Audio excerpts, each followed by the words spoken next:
formal procedure. Yeah, sure. Yeah. Good morning, all.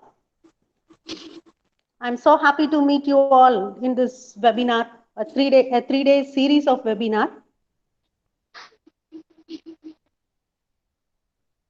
Before that, I just want to share a few words about our Women Empowerment Cell, Kongunadu Arts and Science College. The Constitution of India provides for gender equality and the right to life and liberty to all people under Articles 14, 19, and 21. It is thus the duty and mandate of every organization to provide maintenance of the fundamental rights to live and work with dignity for all employees, men and women. At the same time, people sometimes face violation of fundamental rights. This necessitates the establishment of safeguards to provide gender equality. Due to the various reasons, working women often face difficulties and challenges at the workplace, thereby necessitating the need for protective measures that safeguards women's right and safety. Women Empowerment Cell of Kongunadu Arts and Science College aims to equip, empower girl students and faculty to enhance their understanding of issues related to women and to make the college campus a safe place for girls and women and to address the practical issues related to the welfare and equal opportunities for women faculty, staff, and students. With a view to take up women's issues and problems, the cell aims at creating awareness of their rights and duties.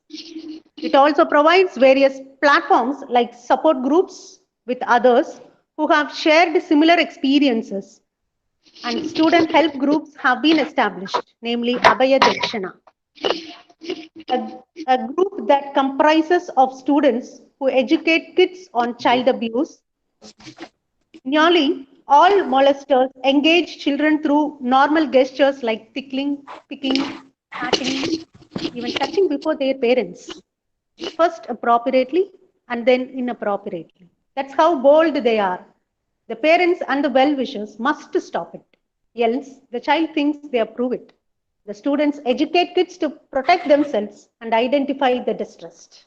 Then Elevators is also a group, a forum to discuss any issues and counseling done by the students among themselves or women to share their experience and views regarding their status in the society. Added to it, suggestions for improvement and empowerment among themselves has been given. Aiming at intellectual and social upliftment of female students, the cell stands for facilitating women's empowerment through guest lectures, seminars, awareness programs, and other welfare activities.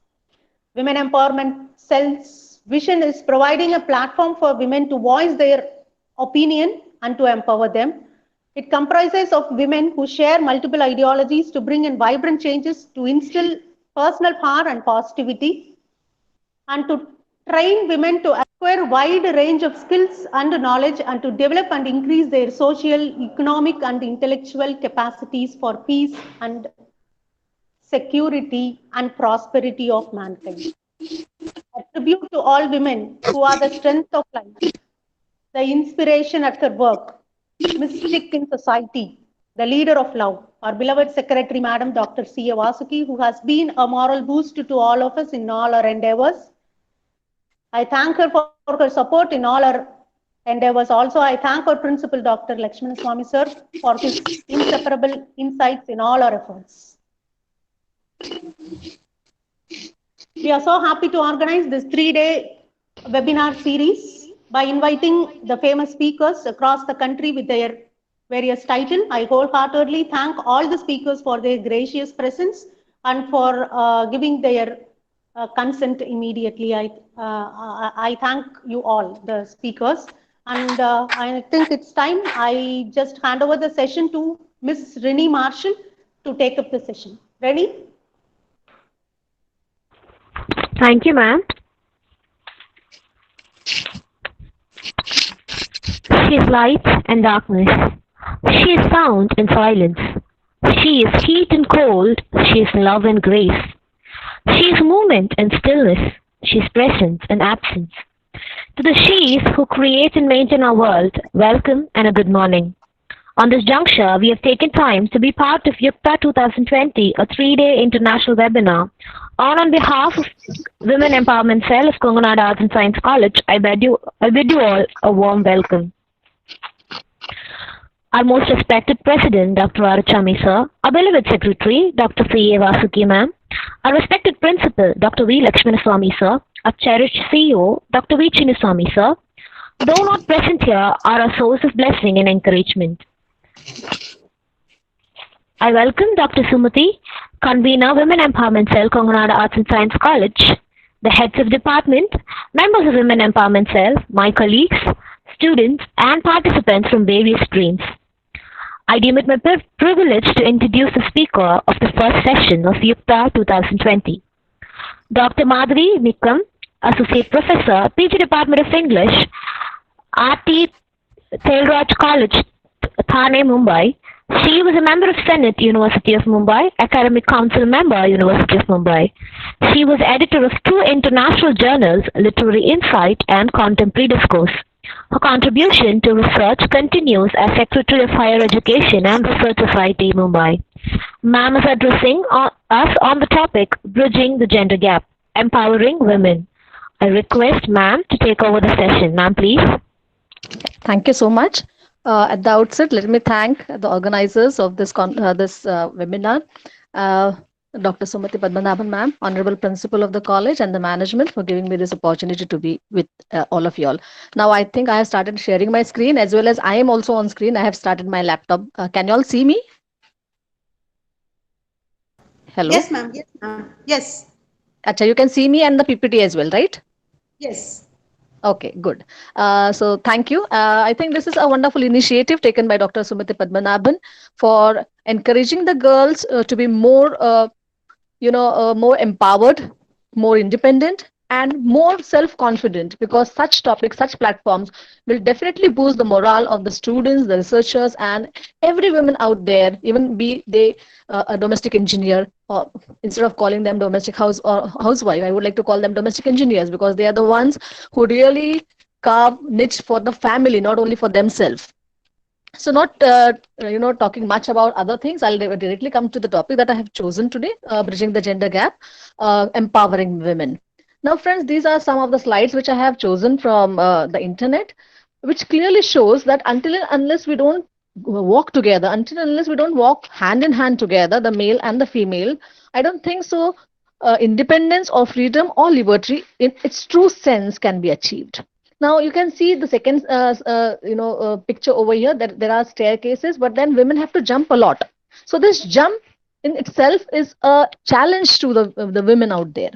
Now, the third one is we don't have anything straight. We have to go through the hurdles. We have to cross all the barriers. We have to see to it that we fight independently and prove our own self. Now, moving to the major concerns that we have, I have 1 hour in hand, so I'm going to talk about gender issues, the gender concerns, and how we are going to resolve them, because that is what we are expecting in on such a platform. So, the major concerns that we are going to discuss is, what are the persistent gender gaps and why are they into existence? Now, what are these persistent gender gaps and why should we think about them? Because until and unless these gender gaps don't vanish, until unless these gender gaps are not reduced, until unless we don't, there is a valley between the genders, and if this valley is not bridged, definitely it will create a lot of hurdle in everybody's life. Now, to what extent are we really working beyond the gender gaps? And are we really trying to find solutions to the current situation? Are we trying to find solution or answers to the concerns that we already have into existence from ages together? This is something we need to think on such a platform. So closing the gender gap is something which is very, very essential. And how are we going to close the traditional and the modern gender gaps? Because though we are in the 21st century, we still have certain lacunas which need to be addressed. And how are we going to find a solution to it? How are we going to address it?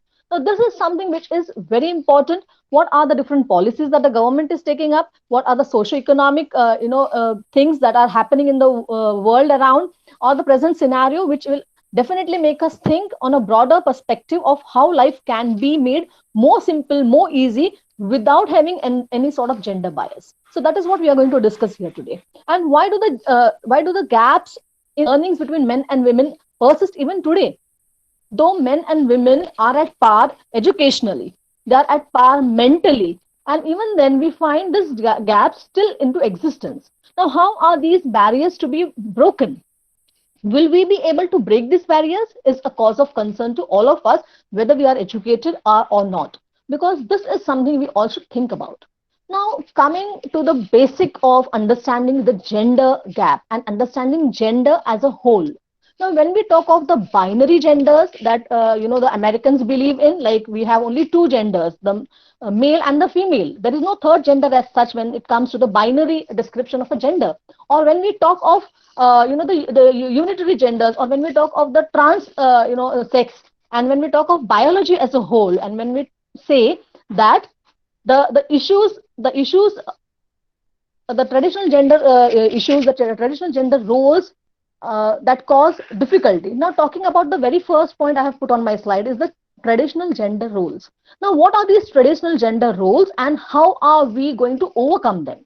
The traditional gender role says a woman is for the hearth, she is for cooking, she is for the needle, and man is for the sword.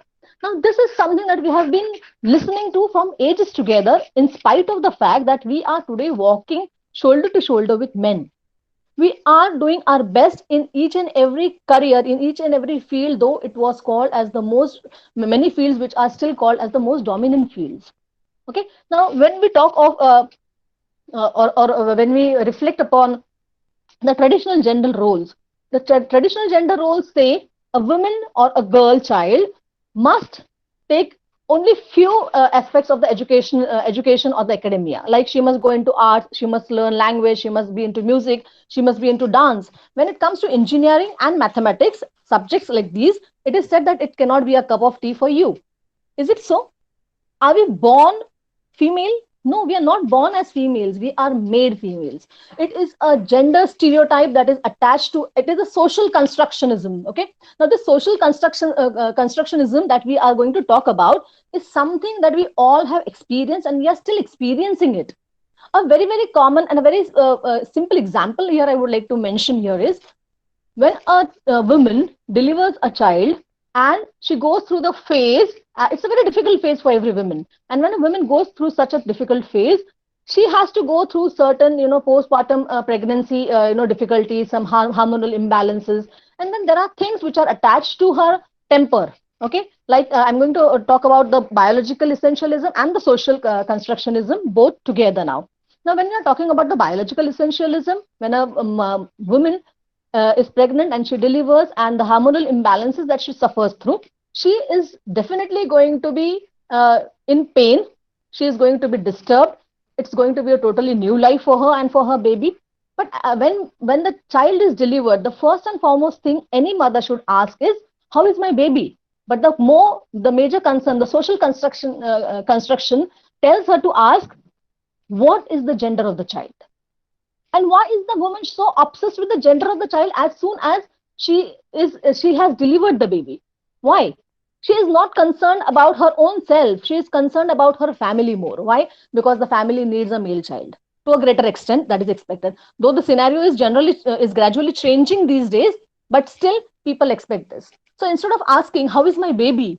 Is my baby normal? Is my baby fit and fine? We talk about what the child's gender is. How far as a human being do you expect a mother to be choosy like this? But then these social or biological essentialism that we talk about, we talk about gender, we talk about male and female gender only. But when it comes to gender, and when we are talking about the biology of a child, the sex of the child is different, and the gender that is attached to the child is a social construction. Okay, it's a social formulation. You have made the child a male or a female. God has not gifted us as males or females. We have made this concept, okay, of this person or this child being a male or a female.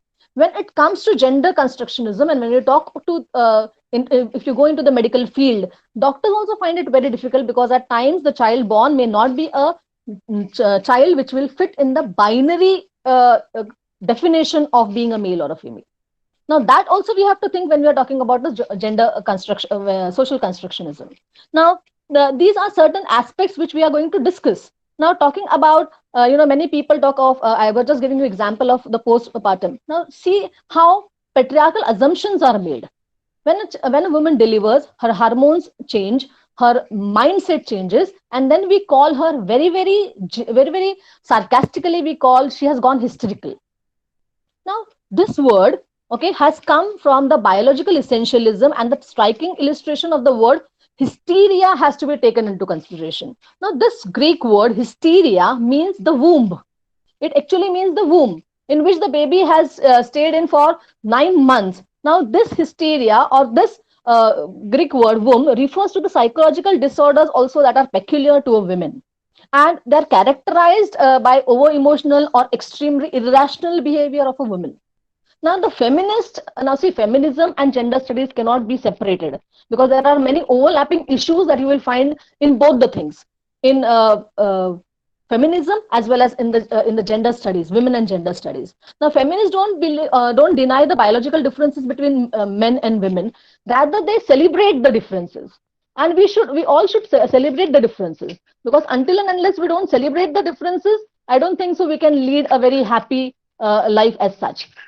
Now, talking about this word hysteria, which means womb, it actually shows that all of us go through this phase when things are quite new to all of us, and we don't deny that we are getting disturbed, or we are into pain. Now, this biological essentialism, this biological constitution of a female or a male, and the important word like gender, which refers to the cultural programming, happens from the birth of the child. Now, this cultural programming that happens from the birth of the child makes a girl like pink color more and a boy a blue color more. When a child is growing, even for example, we are the ones who make this gender discrimination, because when we talk about gender discrimination and when we talk about a male and a female child, we, even while choosing toys, for example, we will always choose girls' toys like a doll or a doll's house, or maybe some soft toy like a teddy bear. Why are we never going beyond these stereotypical things that are into existence since times immemorable? We choose such things which represent the feminine aspect of a woman. Why are we not giving them something like a gun that we give to a boy, a truck maybe that we can give to a male child? Is it not that we are conditioning the child's mind in such a way that they are supposed to, ingrain in their psyche that this is something that they have to be? They have to be soft, they have to be polite, they have to be caring, they have to nurture the home. So this gender constructionism, or putting the cult or programming, the cultural programming of a child happens at a very early age, and this is where we have to work upon. Not talking about, we always have felt that men are superior to women, and when we talk of men are superior to women, maybe physically, or maybe they are more stronger, or physically more powered, or they are more masculine, and they can do better jobs in certain fields. That is what is still believed. Now, talking of all such things, we have to also talk of the professional and the occupational and the economic aspect of life. When we talk of the cultural aspect, and when we talk of the patriarchal assumptions, like as I just now gave you an example, that things that are shaping today's 21st century is this is one major concern.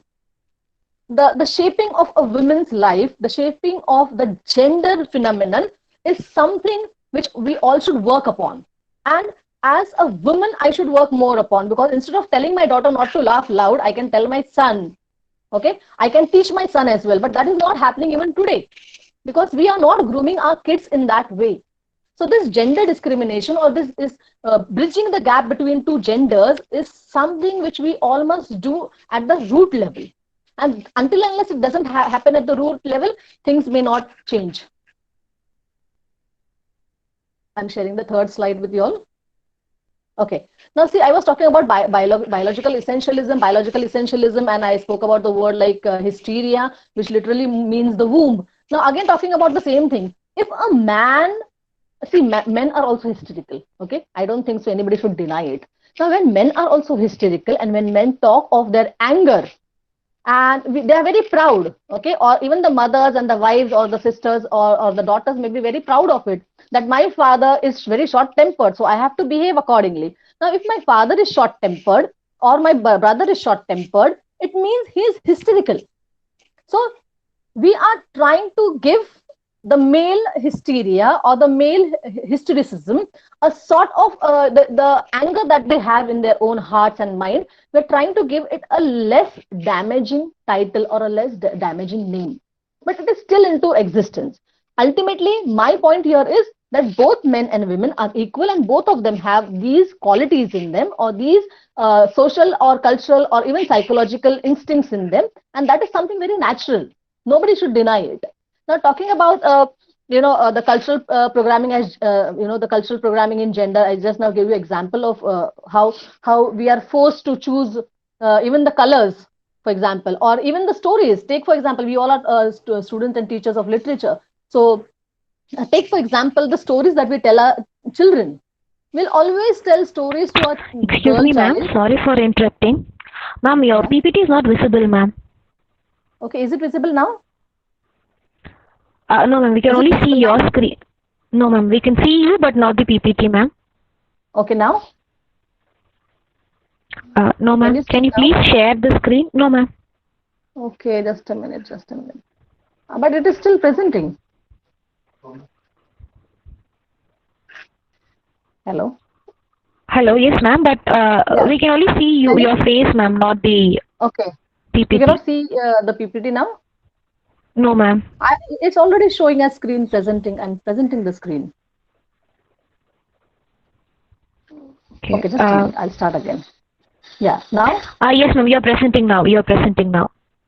Okay. Now I think there is Yes, some ma'am. other issue. Okay. Thank you very Now much, is it ma'am. okay? Yeah. Yes, ma'am. Okay. Thank you, ma'am. I Please know the continue. participants will be more concerned about looking and listening to both the things. I understand. Now I was talking about even talking about the stories that we tell our kids. We always like to tell fairy tales to our girl child, like maybe Cinderella or the Sleeping Beauty or the Snow White. Now, why such a sort of gender discrimination that happens right from the child's birth? This is what we are supposed to think about. Now, talking about the patriarchal gender roles, as I have mentioned on my slide as well, you can see that patriarchal gender roles are destructive for men as well as for women. See, I'm not here to talk for or against anybody. I'm not here to talk about. I'm not talking about feminism. Please try to understand that we are not talking about feminism. We are talking about the gender roles, and these gender roles are something which are very very important. Now, talking about the present scenario, like what is happening around and the 21st century, if we are talking about. Is my screen there? Okay. Now, patriarchal gender roles are destructive for both men and women as well. Now, it dictates men to be very strong, as I have said, very masculine, physically very powerful. They are very emotionally stoic. Now, is being emotionally stoic really a necessity to be a man? Is it not a normal tendency for even men to cry? Can't they be emotional? Can't they show their fear? Can't they show their pain or even empathy or even sympathy towards somebody? They're also human beings. And if they are going to do all this, they must do it in an exorbitant way to show that they are human beings. Now, gender roles are associated with such sort of things, which actually brings in a sort of disorder amongst the social hegemony or the social construction of in the society. Now, talking about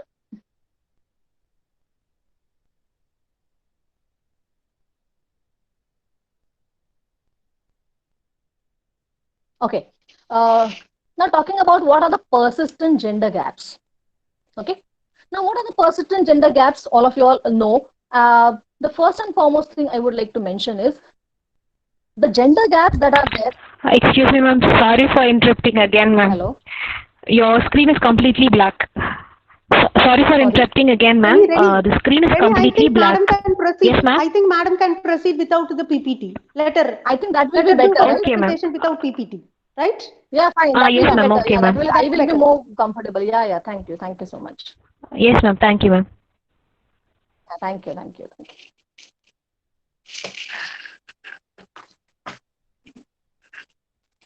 Okay, am I visible? Hello? Hello? Yes, ma'am. Okay, can you hear No, me? ma'am, you're not Am I visible, audible? ma'am. Yes, ma'am, we can hear you, ma'am, but we can't see you. Okay, now can you see me? No, ma'am.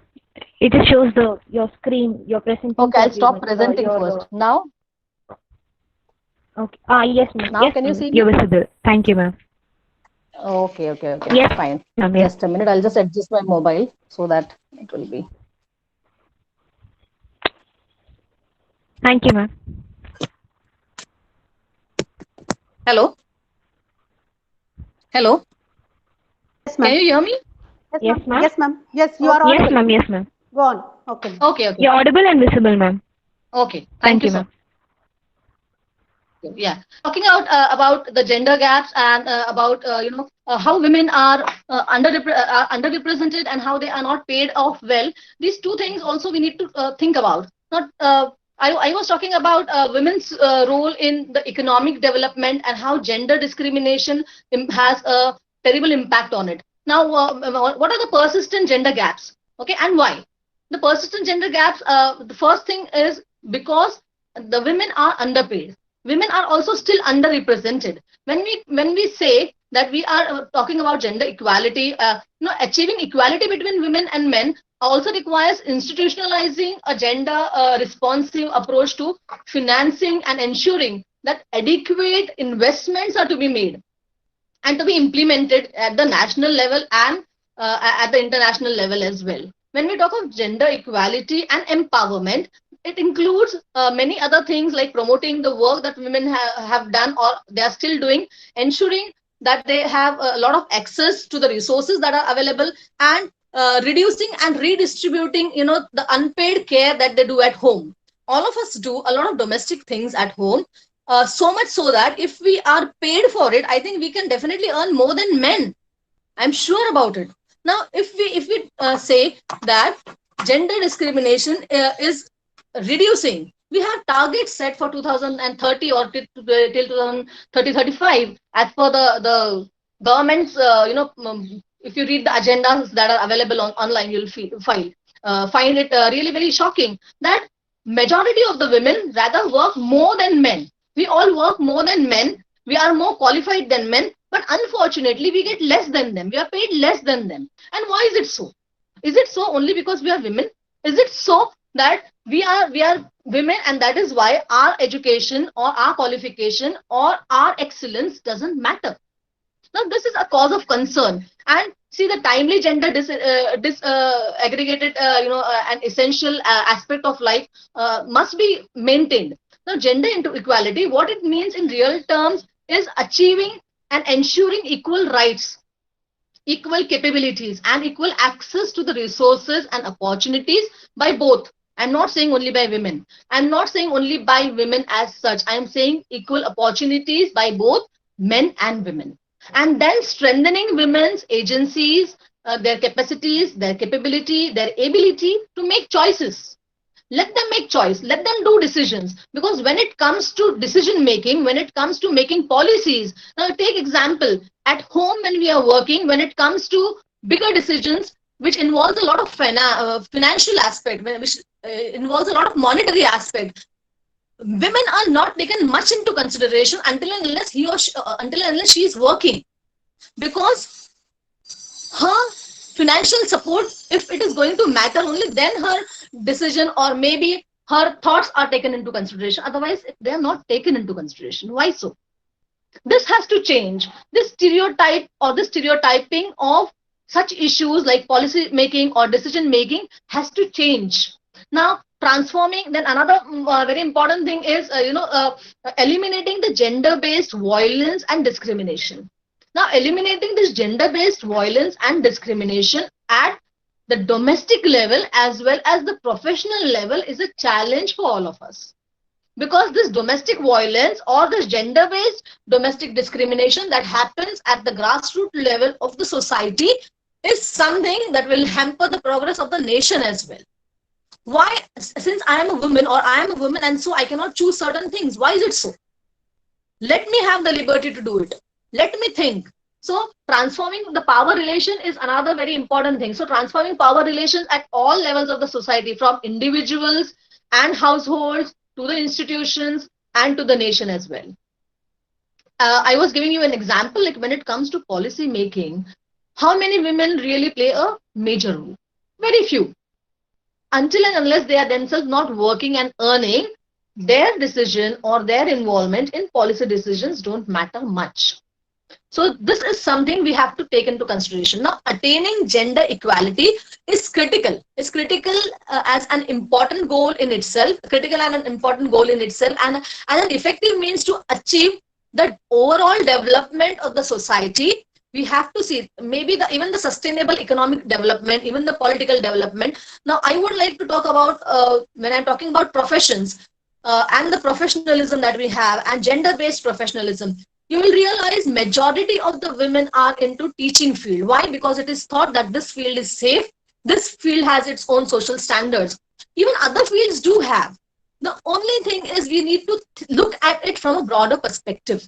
We have to give it a chance. We have to see to it that this gender equality plays a vital role in assuming different roles. Another example I would like to mention here precisely is when it comes to the nursing courses or B.Ed courses or D.Ed courses, you'll find more women over there. But when it comes to employment, you will find more men into employment as compared to women. Even the nursing courses, you will find there are more women who are opting for the nursing courses, because it is again a stereotypical or maybe a taboo attached that a woman can be a good caretaker. No, this has to change. This has to gradually change. All of us are human beings, and all of us should understand that these things will change. These things will happen gradually. Now, as I said, attaining gender equality is really very critical and equally important as well. It is important to emphasize over here that gender equality, okay? Gender equality requires that the needs, the capabilities, the capacities, the experiences, and contributions of both men and women or boys and girls should be taken into consideration, and there has to be acknowledgement. There has to be acknowledgement because each one has their own diverse role to play. So gender equality is not about transferring opportunities from men to women. So those men who are listening to me should not be scared or should not feel or should not be annoyed because I am not talking about transferring opportunities from men to women. I'm talking about developing or creating such conditions where women will get more exposure to their skills, to their knowledge. Women are more capable. Women know multitasking. Women are mentally more, I should say, stoic than men. This is my personal experience as well. So creating conditions which each person, regardless of his or her gender, has the right and ability to realize the human potential. This is what we have to teach our girls. So a very common and a very simple example I would like to give you all. See, in Maharashtra, I'm from Maharashtra, and when there is a marriage ceremony, we all of us know we have the invitation cards printed. There is a typical word in Marathi, okay, for the bride. She's called Nauri. Instead of bride, the word in Marathi is Nauri. And for a male, it is the bridegroom. It is Navardev. Dev means God. So we are putting him on a pedestal of a god, and she's just Nauri. Very less important. So this discrimination has to be reduced, be it social, be it economical, be it political, be it cultural. So until unless this gap is not reduced, I don't think so we are doing a very great job for building up a good nation. So talking about the ability to realize that the human potential is not dependent on the gender that we hold, it rather depends on the potential that we have, the skills that we have. So the globally, more women, you must have seen, are in paid employment today as compared to maybe 2 decades ago. We have more employment, women who are more employed these days. They continue, but they still continue to be underpaid for doing the same job as the men do, or maybe more work than the men do. Being equally qualified, okay, they are equally qualified, equally skilled, they give more time, they are more productive. In spite of that, they are underpaid and represented, because if you see, the executive posts in any profession are always held, majority of, I should be very careful while using these words, majority of the post, higher authoritative post or executive post, are still held by men and not by women.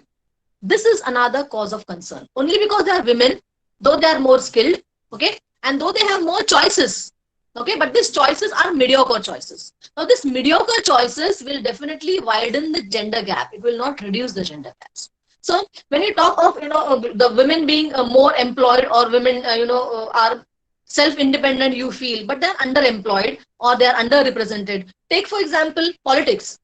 How many women do you find in politics? And if they are, do they really play a vital role themselves, or is there some backbone that is always there, a godfather? Now, this godfather, why does a woman need a godfather? It's not necessary that a woman should have a godfather. Now, these sort of, when we talk of when we go through such sort of issues, okay, at every level, even the educational level, women are consistently paid less to their male counterpart. Okay, and this is we have to be more critical about this aspect, that women are underpaid. Again, I would like to give you an example. If you take a statistical data from the educational field, from universities, from any academic institution as well, you'll find the number of girl students enrolled are more. Girl students who are educated are more. But when it comes to getting a job or getting employment, you will find the number is equally less as compared to the other counterpart, the male counterpart. Why is it happening? Now, don't you feel that this gender gap has to be reduced at all the levels? And evidence in every section has shown that equality between women and men is the central to the economic development. Okay, improving gender equality can lead to faster and more effective achievement at several levels of development, and the growth and the work that we have all around us will help us achieve gender equality, which requires the recognition and reduction and redistribution of the human resources, including a woman doing more domestic work as compared to the man at home. Okay, now domestic work that women disappropriately has been distributed to women. You will learn that many women do more work, or they give more time to the domestic front or to the household as compared to men.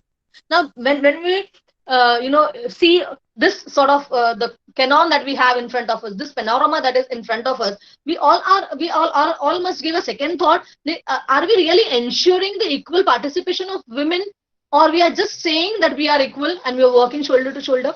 Ensuring that equal participation of women and men in decision-making policies is something which is very important across the spectrum of development. Now, I don't want to go into feminism, that's why, otherwise I would have given you some more example. So I feel women must be more inclusive.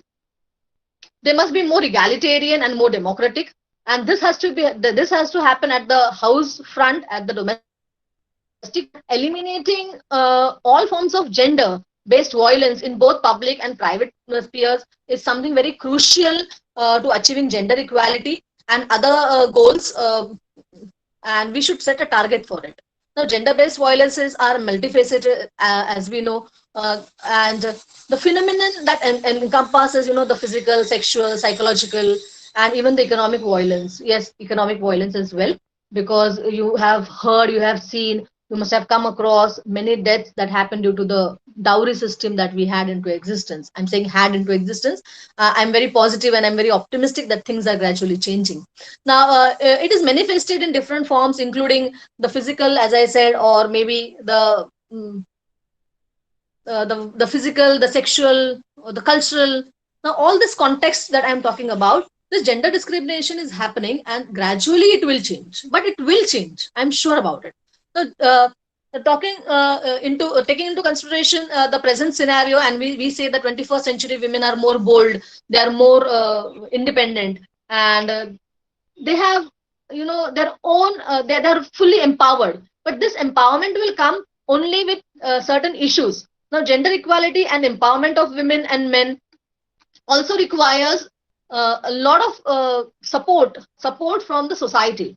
Now this will come with education. This will come with the present, or you may say the existing power that we already have into policies, the government policies that we have. But how much it really reaches us is a cause of concern. Now I would like to my slide. I am sorry I could not show you those slides. Now how can we overcome these barriers, and can these barriers be broken? Yes, these barriers can be broken, but for that we'll have to ensure that there are equal rights, equal opportunities, and equal opportunities, that outcomes for both men and women. I'm not just talking about women, because when we are trying to put men and women in the same weighing scale, I don't want it one to weigh more and the other to weigh less, right? So if we have to achieve gender equality can be achieved by taking both the wheels of the cart together. You cannot say only women should progress more and men should not progress. So that again will widen the gender gap. And that is why I'm saying the outcome of both women and men should be at par. It should be equal. So enhancing women's agencies, or maybe capabilities, or participation in decision-making policies, in politics more, maybe in more academics.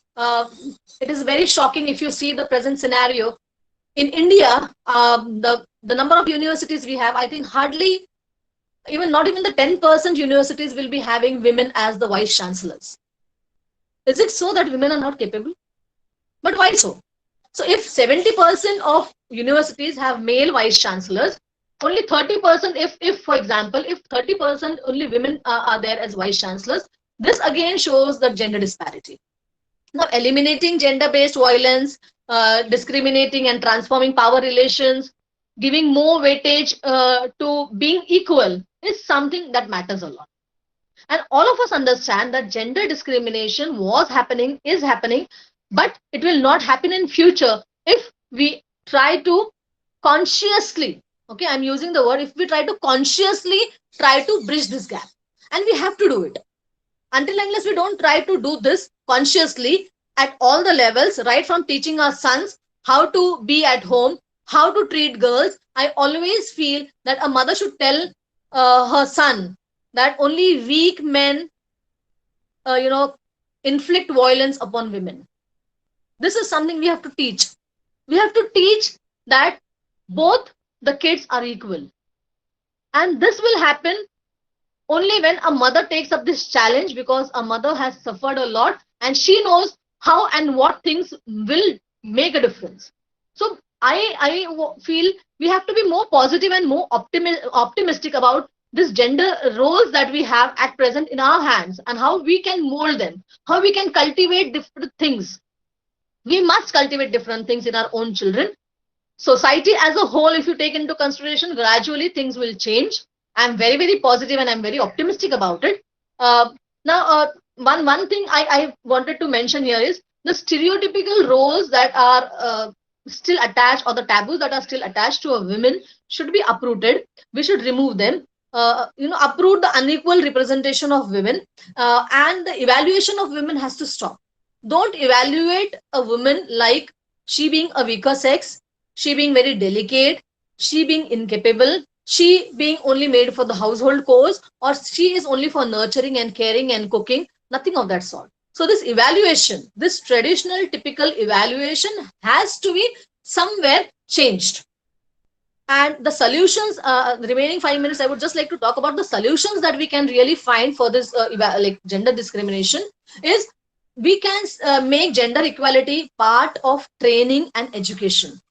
And we have to see to it that this gender equality should be part and training of education at school level, at the primary levels, at the school level.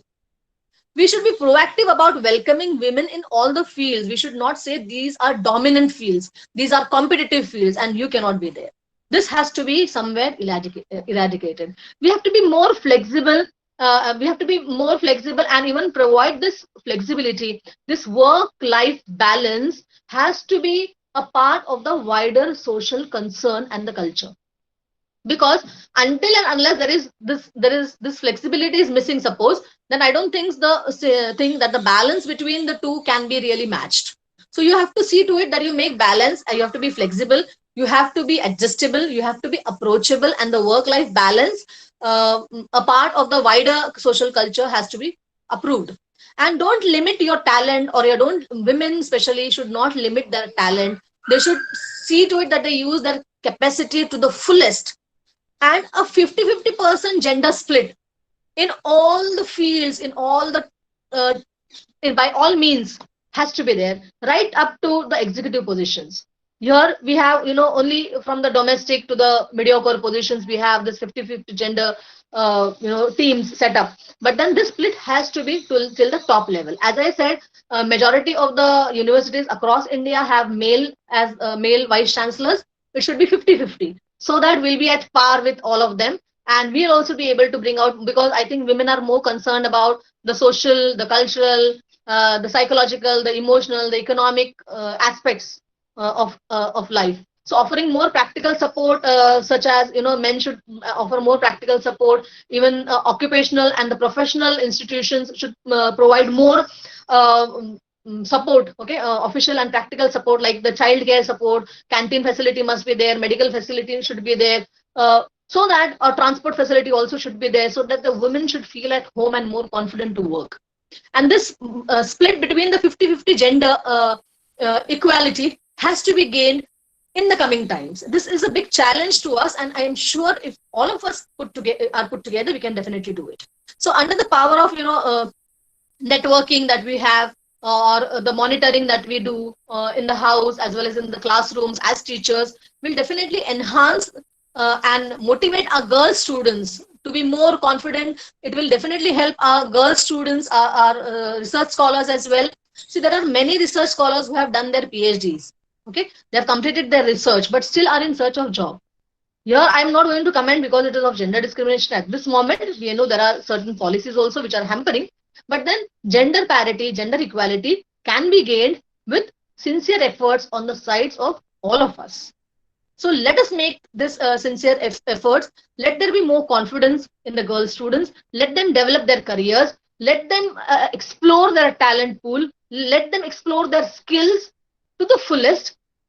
Give them the avenues that you feel may not be possible, but they know their capabilities more than you. So allow them to do. Don't restrict them to only dancing, music, art. It is not so.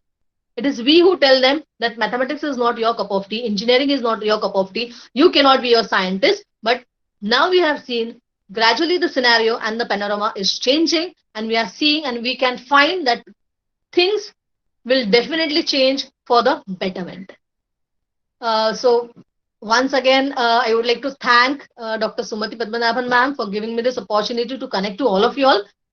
Sorry, there was some technical error because of which I could not share the PowerPoint presentation well with you all. But I think at times, as I said, women are more capable of doing and handling things. So even if technical glitch was there, I could complete my lecture. I could deliver what I wanted to. I wish all sitting across a very good luck, and I hope all of you all will help change this gender discrimination and will bridge this gap by our own efforts. Thank you so much.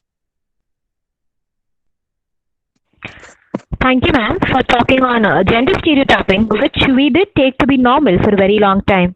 I think we will look at the little things we do from now on with much care to make sure that we don't stereotype our children into becoming what we are right now. And yes, we do take up the promise to make a better society for not just for women but for human beings as a whole. Thank you so much for taking your time for being with us, ma'am. Thank you, ma'am. Thank you so much. Thank you.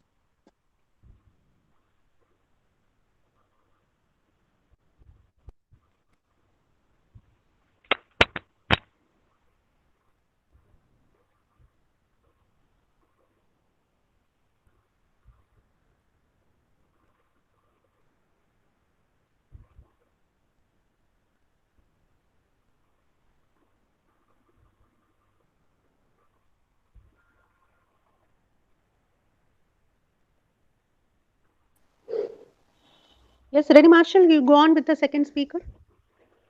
Can we start, ma'am, for the second speaker? You go on. The speaker for the next second session is a woman who made her mark in administration. Mrs. Kavita Murugan, Operation Manager, Altia Group of Trading Company, Qatar. Her initial career began as a lecturer in Gurukul College of Commerce, Mumbai. She has 10 years of experience in logistics and administration. She has received the Best Supply Chain Management Award from QIA Gen. She's an active social worker and is going to talk about the basic and fundamental problems of career-oriented women in the society. I request ma'am to take over the session. Ma'am, please. Good morning, everyone. I think I'm audible.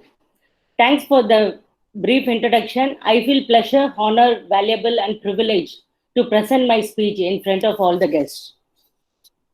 Today's my topic is, shall I start my presentation? Done.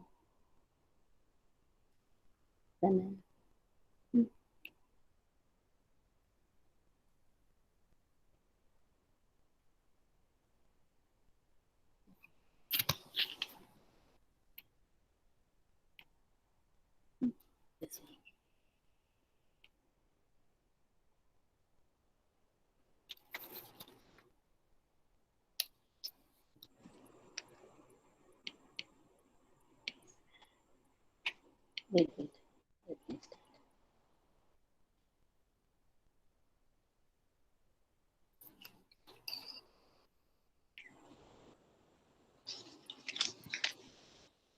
Today, my topic is the basic and the fundamental problem of career women in the society.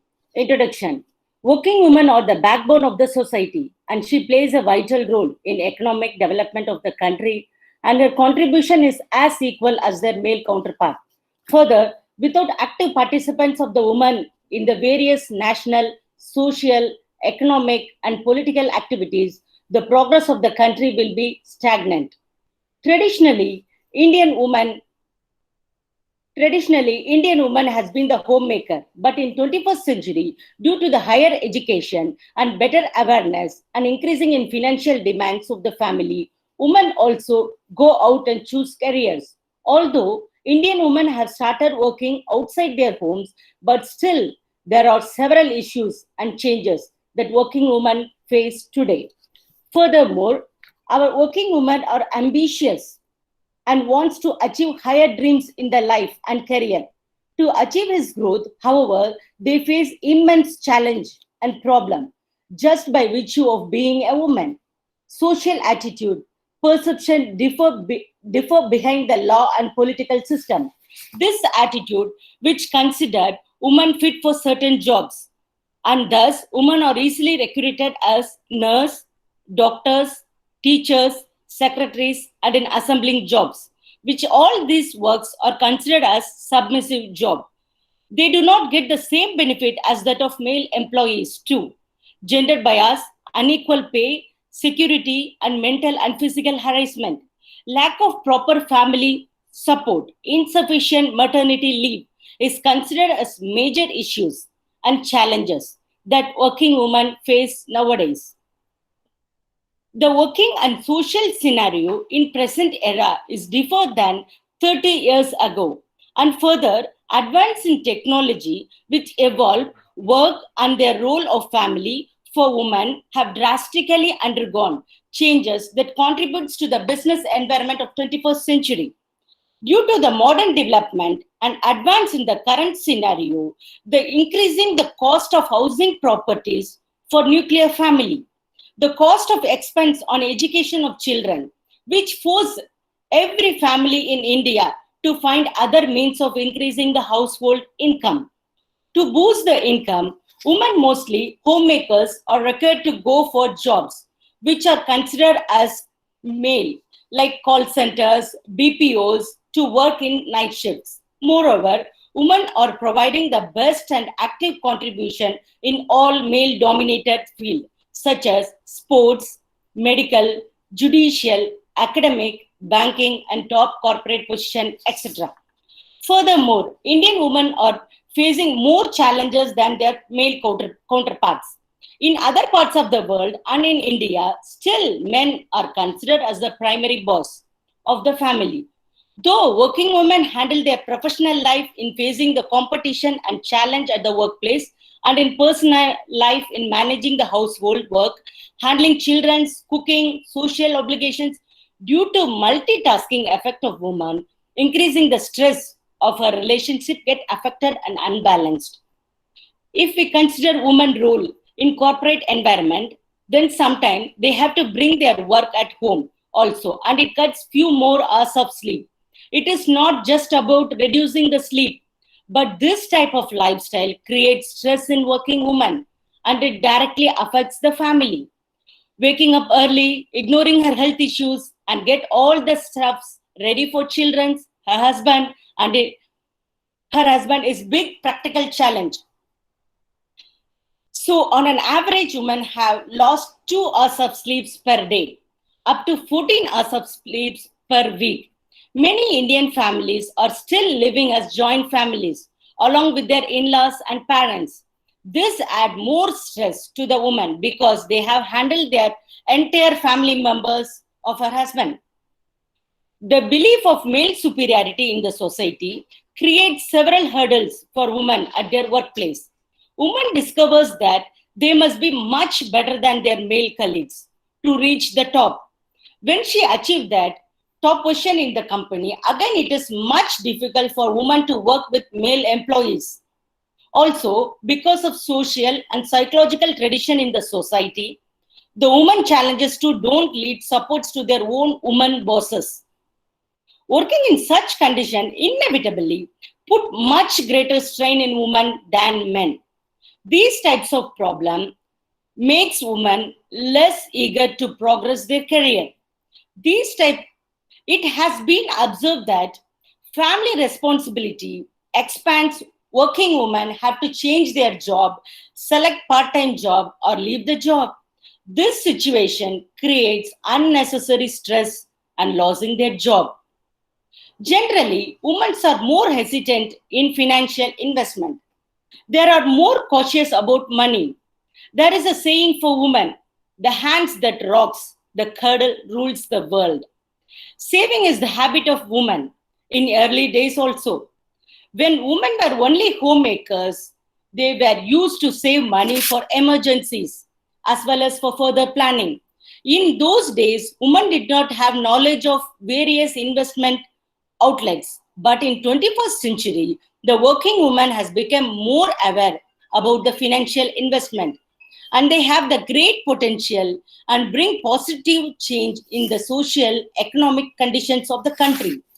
Today's working women invest in various investment avenues like share, mutual funds, commodities, etc.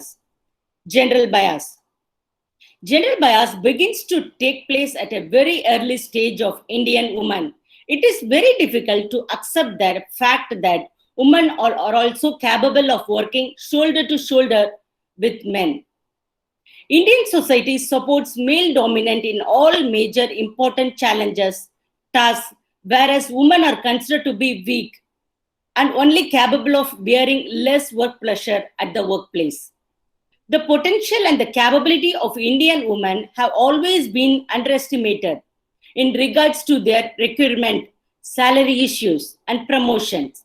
In many families, even in woman is working, her all salaries are given to her husband, or father-in-law, or elder member of the family.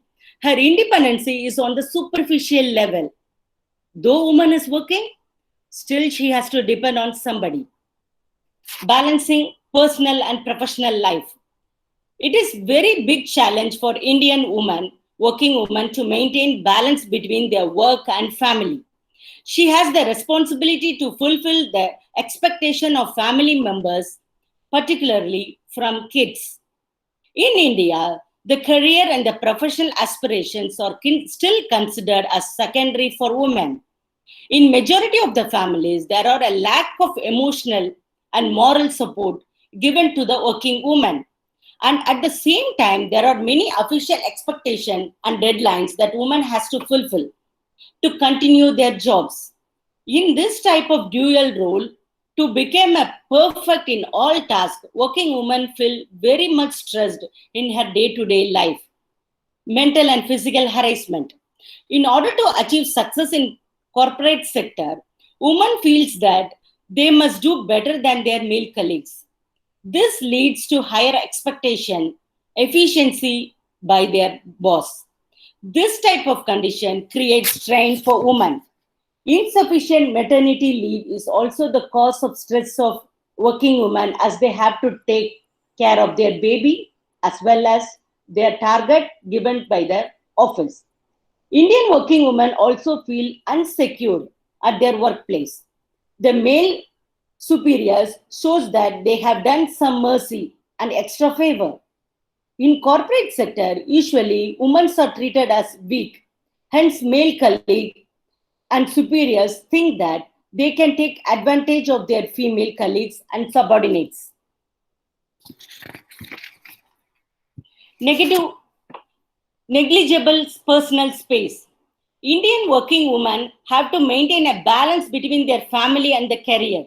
If they want to achieve independence and success in their lives, in this hassle, women gets restless. These type to increase their work power for their work, which makes them lacking in sleep. They gradually feel frustrated and helpless because no one in there to help and support. They sometimes feel isolated, and due to this, they have to face many emotional and psychological problems women usually suffer from. They feel as immense lack of personal space. They have no time for themselves. They feel unable to share their feelings with anyone because they know that no one will understand them. Under the psychological pressure, they are left with only two options, either to give up the job or to accept the depression as the part of their work life. Issues. There are certain issues women are facing nowadays. First one, insufficient maternity leave is a major issue that is faced by the working woman. This affects their performance at work as well as their personal life. Lack of proper family support is another issue for working women. The household work is still considered as a duty of women only. This resists women for working till late in office, which affects the performance of the woman and their promotion. Poor security is another issue for working women at workplace. Women working in corporate sector and other private organizations mostly face the various crimes at their workplace because of lack of security provides to them. Unequal pay is another issue for working women.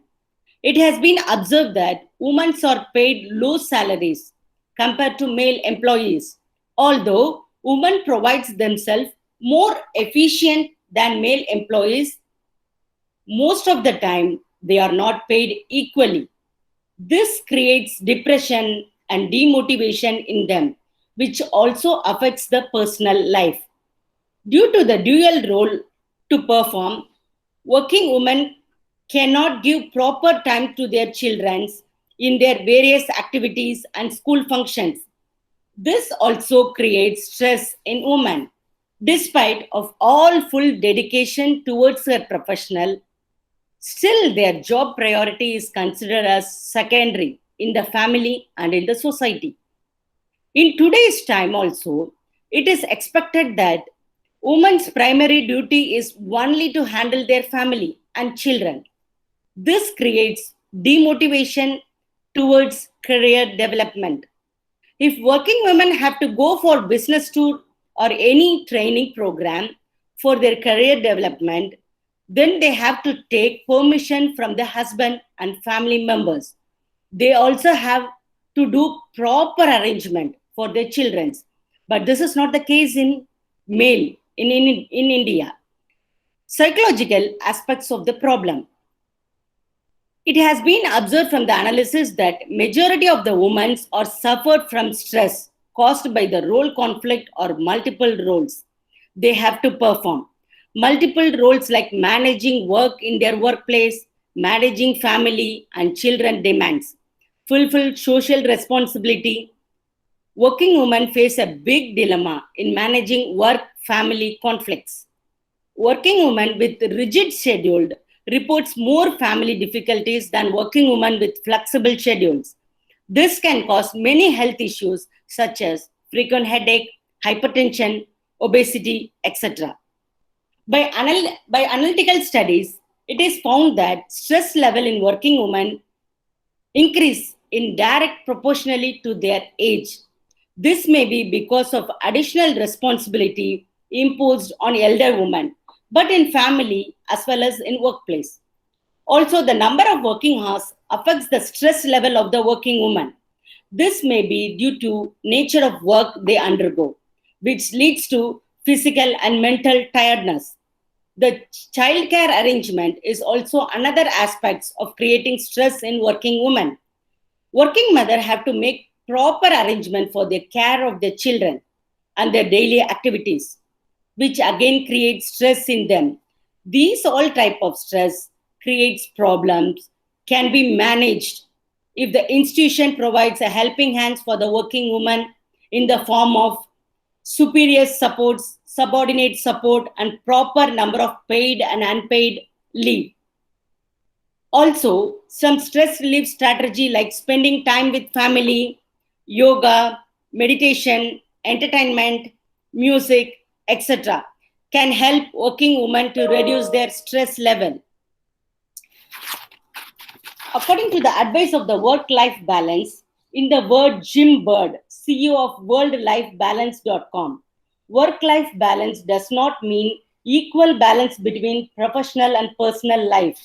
It is carefully synchronization of the individual's varied pursuits that may include family, work, leisure, social obligation, health, career, and spirituality. While some of the pursuits need greater attention, others may require less focus. Striking a fine balance by prioritizing these human quests will result in work-life balance. The three-factor model shows the balance of working women's healthy work-life balance. Knowledge, skill, behavior in both family as well as work life. Knowledge. The knowledge of self and other tasks in family life enable the working woman to engage effectively in her multiple role, mother, spouse, sister, daughter, and so on.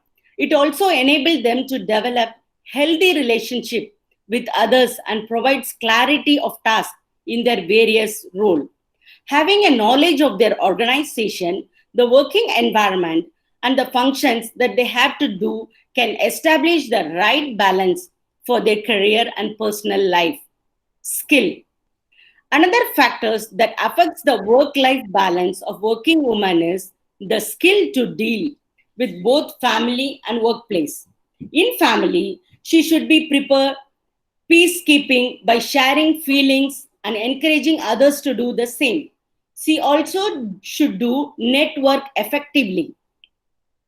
In the workplace, women must have decision-making capability, technical skills, and ensure that they build effective communication with their team.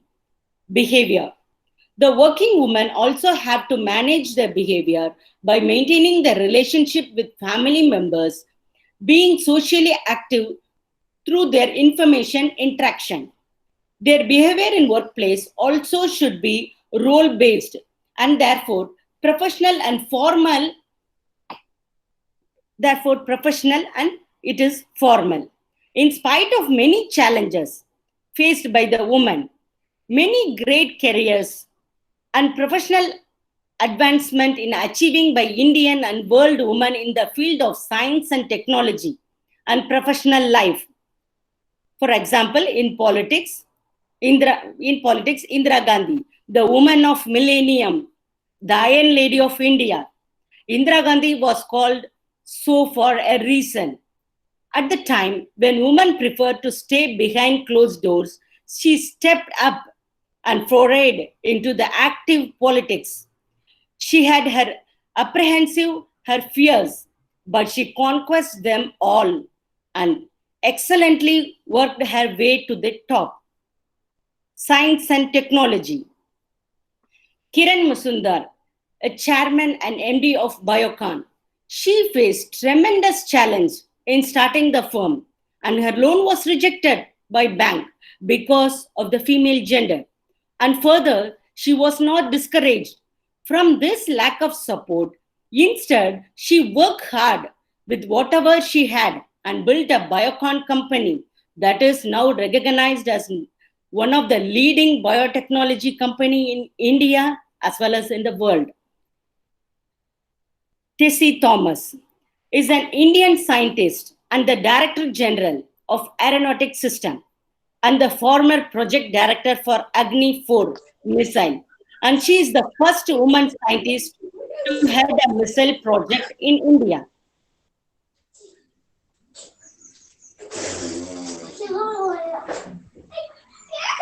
In the banking sector, Ms. Arundhati Bhattacharya. She studied English literature from Calcutta University. She joined SBI in 1977 as a probationary officer at the age of 22. She has taken some great initiative to make work easier for women in the sector. She introduced 2 years sabbatical policy for women employees for child or elder care. On Women's Day, she decided to introduce free vaccination against cervical cancer to all her women employees. She is a source of inspiration to many women in our India. Not only in sports and not only in politics, science and technology, we girls are very talented in sports as well. PV Sindhu is an Indian professional badminton player and the first Indian woman to win an Olympic silver medal from Hyderabad. Since he is also one of the 2 Indian badminton players to ever win an Olympic medal, the other being Sania Nehwal. Art and literature. Here is the list of some of the top women writers in India who are appreciated globally for their work. Arundhati Roy. Arundhati Roy is one of the most celebrated author of India, best known for her novel, The God of Small Things.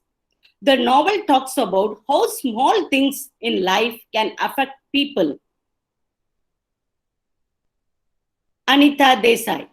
She is one of the most reputed writers of India and was nominated for the Booker Prize at least 3 times. She was awarded the prestigious Sahitya Akademi Award in 1978 for her novel Fire on the Mountain and the Padma Bhushan in 2014 for her contribution to Indian literature. Shashi Deshpande.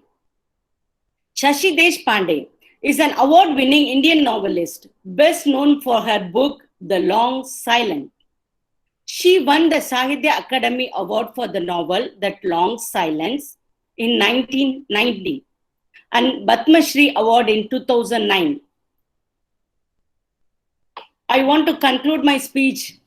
The topic discussed the basics and fundamental problems of career-oriented women in the society. The problem of personal and professional lives are highlighted. And today, modern world, woman has to balance their professional and personal life and keep herself fit and fine. Our male counterpart also has to change their attitude towards our gender and consider our women as the partner in the career and professional growth. We can perhaps rephrase the word as for every woman's growth, their contributions of the male individuals. Finally, the speech is concluded with the Tips and Balance Act, in which focus is given on the 3 major components: knowledge, skill, and behavior. Hence, in 21st century, women needs more psychological and social support from the society as well as the governing bodies. Thanks for giving us such a great opportunity to perform. Thank you. Thank you, ma'am. You have touched all the important points that a working woman has become a part of and faced as a part of her life. Thank you so much for spending your time with us, ma'am. Thank you. Thank you. Thank you. Gratitude, the most simplest of virtues, yet the greatest. The virtue that nourishes not just the heart but the soul. It is this noblest virtues that I bring to you. All glory and praise to God Almighty, all graces with His immense blessings. Blessings are not always about physical presence. It's the heart and the spirit. I would like to thank our President, Dr. Aruchami sir, our Secretary, Dr. C. A. Vasuki ma'am, our Principal, Dr. V. Lakshminaswamy sir, our CEO, Dr. V. Chinnaswamy sir. Though they're not here today, their blessings and encouragement for all of our events had kept us going always. I would like to put on record my gratitude to our speakers, Dr. Madhavi Nikam, Associate Professor, PG Department of English, RT Palridge College, Mumbai, and Mrs. Kavita Murugan, Operations Manager, Al Altia Group of Trading Company, Qatar, for taking their time to bring in their expertise for us today. My thanks to Dr. Sumati, Convener, Women Empowerment Cell, the members of Women Empowerment Cell for their part in hosting a webinar that aims at nurturing us as women for the betterment of society and the home. My thanks to the students of Women Empowerment Cell who played an important role in shaping this webinar. My gratitude to the head of the department, my colleagues, the faculty of Konganadu Arts and Science College, the faculty from various parts of India, students and participants from various streams for giving some time for something that is more than academic but an essential part of their life. I thank everyone who attended our webinar today. We'll meet at the same time tomorrow. Goodbye and have a nice day.